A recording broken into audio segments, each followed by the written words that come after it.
কলকাতা পুরসভা বারবার বলছে ফুটপাতে গাড়ি পার্ক করা যাবে না, রাতে পার্ক করা যেতে পারে, কিন্তু তাই বলে দিনে দুপুরে।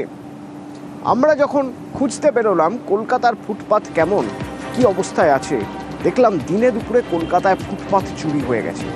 হতে পারে সেটা এসএন ব্যানার্জি রোড, হতে পারে সেটা রফি আহমেদ কিদওয়াই রোড।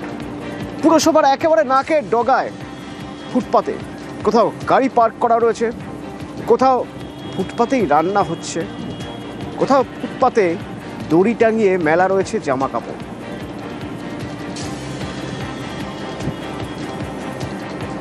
বিশ্বজিৎ আছে সরাসরি আমার সঙ্গে। বিশ্বজিৎ, তার মানে পুরসভার এই নির্দেশই শেষ কথা, নির্দেশই সার, সেটা নজরদারির কোনো ব্যবস্থা নেই।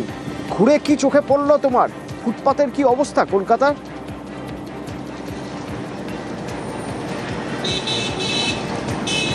মধ্য কলকাতা, কলকাতা পুরসভার অ্যাডেড এরিয়া বা কোনো কলকাতা পুরসভার প্রান্তিক এলাকা নয়, একেবারে রফি আহমেদ কিদওয়াই রোড, অর্থাৎ একেবারে মধ্য কলকাতার প্রাণকেন্দ্র বলা যায়, এবং এসএন ব্যানার্জির সংযোগস্থল, এসএন ব্যানার্জি রোডের সংযোগস্থল কলকাতা পুরসভার 51 নম্বর ওয়ার্ড। আর সেই 51 নম্বর ওয়ার্ডে কার্যত ভয়াবহ চিত্র, যে একেবারে সেখানে ফুটপাত বলে আর কিছু নেই।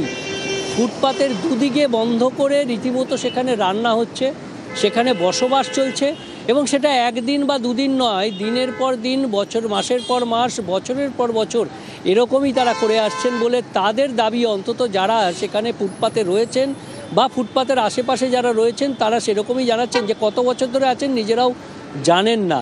আর সেই ফুটপাতের লাগোয়া যে রাস্তা, তার ওপরেই পার্কিং, সার ধরে গাড়ি রাখা আছে, ম্যাটাডোর রাখা আছে, অন্যান্য গাড়ি রাখা আছে। আর এই ম্যাটাডোরগুলো সেগুলো সন্ধ্যের পরেও পার্ক করা থাকে, সারা রাত পার্ক করা থাকে, দিনের বেলাতেও বেশিরভাগ সময়ই পার্ক করা থাকে। সেখানে দু একটি গাড়িতে অবশ্য নাইট পার্কিং যে স্লিপ কলকাতা পুরসভার সেটা রয়েছে, কিন্তু সব গাড়িতে নেই। তবে যদিও নাইট পার্কিং থাকে, সেই জায়গার জন্য কি না সেটা নিয়ে প্রশ্ন উঠছে। কারণ কোনো রাস্তার সংযোগস্থল, বিশেষ করে সেটা গুরুত্বপূর্ণ রাস্তার সংযোগস্থলে, তার 50 মিটারের মধ্যে কোনোভাবেই কোনো পার্কিং থাকতে পারে না। অথচ সেখানে বিশ্বজিৎ, কিন্তু এই যে যখন তুমি দেখলে যে বেআইনিভাবে ফুটপাত দখল হয়ে গেছে, কেয়ার অফ ফুটপাত ঠিকানা হয়ে গেছে, তখন তুমি যখন ট্রেস করলে, তুমি যখন জিজ্ঞেস করলে ওদের কি উত্তর? আপনারা কি এই ফুটপাতেই থাকেন? হ্যাঁ দাদা। কতদিন ধরে আছেন? আমরা অনেক বছর আছি, মানে 40-50। অনেক বছর আছেন, তাহলে ফুটপাতটা ওদেরই হয়ে গেল। বিশ্বজিৎ, একদমই সেরকমই তাদের দাবি।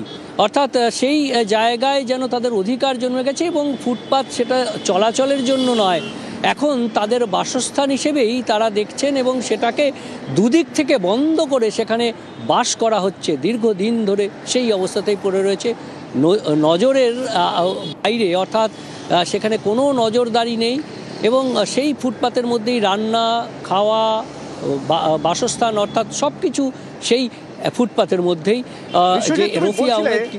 বিশ্বজিৎ, তুমি বলছিলে এ তো গেল যেখানে ফুটপাত, কেয়ার অফ ফুটপাত ঠিকানা হয়ে গেছে মানুষের। মানুষ হয়তো এরপরে যারা ওখানে রয়েছেন তারা এই ঠিকানাই লিখবেন, পোস্টাল অ্যাড্রেস হয়তো এটাই হবে। কিন্তু আরও একটা গুরুত্বপূর্ণ জায়গা রয়েছে, পুরসভা বলেছিল দিনের বেলায় পার্কিং করা যাবে না ফুটপাতে। দিনে দুপুরে বিভিন্ন জায়গায় তো দেখা যাচ্ছে গাড়ি পার্ক করে রাখা রয়েছে, কিভাবে?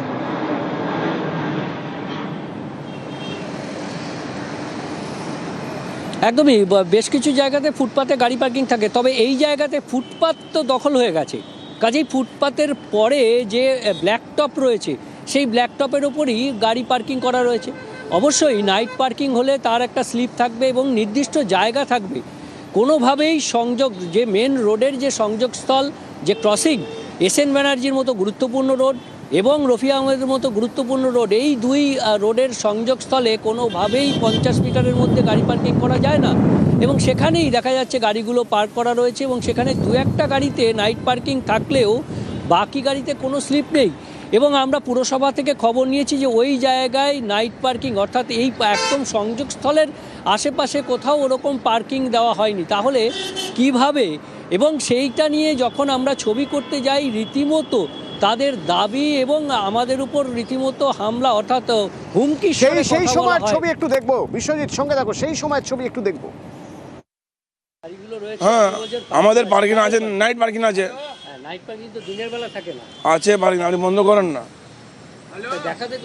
দেখাচ্ছ তো, আপনি গাড়ি দেখুন গিয়ে, আপনি গাড়িকে দেখুন না আছে কি না। কে নিয়ে কারণ দেখাচ্ছে? হ্যাঁ, পুরসভাতে আমি ওটা জানি না। আমাদের নাইট পার্কিং আছে তো, গাড়ি দেখালাম তো আপনাকে, আছে তো। এবার ডে পার্কিং আছে কি না আছে আসবে কথা বলবেন, আপনি বন্ধ করেন। ফুটপাত হয়ে গেছে কারো বাড়ির ঠিকানা। ফুটপাত যদি না থাকে তাহলে রাস্তা দিয়ে হাঁটতে হবে। রাস্তা দিয়ে যে হাঁটবেন, ফুটপাতের পরে যে ব্ল্যাক হোল সেই জায়গাটা, ব্লকটা, সেটা গাড়ি পার্ক হয়ে আছে। তাহলে আপনি হাঁটবেন কোথা দিয়ে? রাস্তার মাঝখান দিয়ে।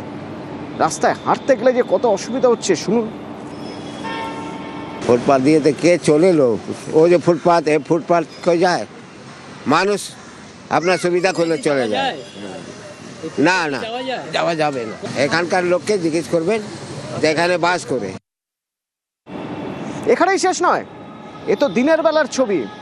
স্থানীয় কাউন্সিলর তিনি বলছেন রাতে এখানে অসামাজিক কাজ হয়। এই সেন্ট ব্যানার্জি রোড আর রফি আহমেদ কিদওয়াই রোডের জাংশনে একটা ফুটপাথ আছে, যে ফুটপাথটার ওপরে মানুষ এমনভাবে জবরদখল করে রেখেছে, আর 407 যে ম্যাটাডোরগুলোকে এমনভাবে পার্কিং করে রাখা থাকে, সেখানে যাওয়া তো দূরের কথা, সন্ধ্যের পরে সেখানে এত অসামাজিক কাজকর্ম হয় যে মানুষ তিতিবিরক্ত হয়ে যায়।